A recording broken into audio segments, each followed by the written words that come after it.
Hey friends! So I wanted to talk to you today about my necklace and what this symbol means if you don't know.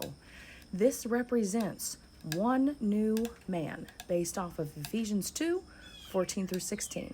It's how the Jews and the Gentiles, if you're not a Jew, you're a Gentile, are now no longer separated because of Christ. The top piece is a menorah. The menorahs were lit in the temple. And menorah means light, so it helps me to remember to let my light shine so before men. The second one is the Star of David. Jesus came from the line of David. He says, I am the root of David. So this reminds me of his heritage. And the fish symbol reminds me of Jesus' ministry when he called out Peter and said, you'll be a fisherman of men. They were followers of the way, followers of Jesus, the new covenant. So you've got Old Covenant and New Covenant together as one because of Christ. I am not mixing two religions here, just in case this has been confusing for you.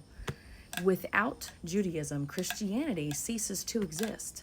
Our Messiah Jesus was a Jew.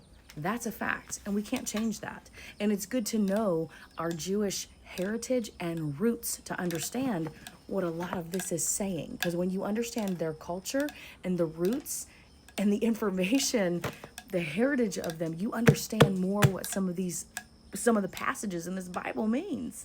Now, not all Jews believe that Jesus was the Messiah, but if you think that they are not the apple of God's eye, still they are. Romans 11 talks about how the Gentiles were grafted into the wild olive tree. We have been grafted into the family, praise be to God.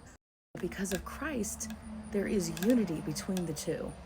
Because of Christ. Now, it doesn't mean everybody's going to act as though there's unity between the two, but that's how God sees it. Friend, you have been grafted in. Romans 11:17.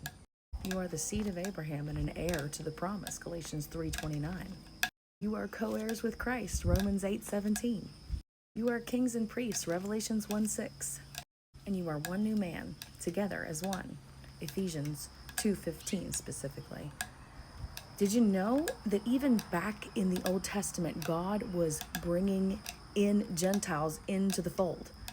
Look at Rahab. She is in Jesus's line. She is in his bloodline, and she was a prostitute Gentile in Jericho. And they saved her because she hid the spies of the Jews. And she became the mother of Boaz. Boaz had Obed. Obed had Jesse. Jesse had David. Jesus was from the line of David. And his prostitute Gentile grandmother was in there too. So friend, understand that if somebody is wearing a one new man symbol, it's from the Bible. If somebody is wearing a Star of David, it's because their Messiah Jesus came from the line of King David. It is not being confused. It is biblical. So I hope that clears up anything if anybody were to ever be confused about that. I love you. He loves you. I don't know it all. So go read this word for yourself. We're all learning together, right? Let's just keep learning and growing together and keep reading the word. I love y'all. Have a great day.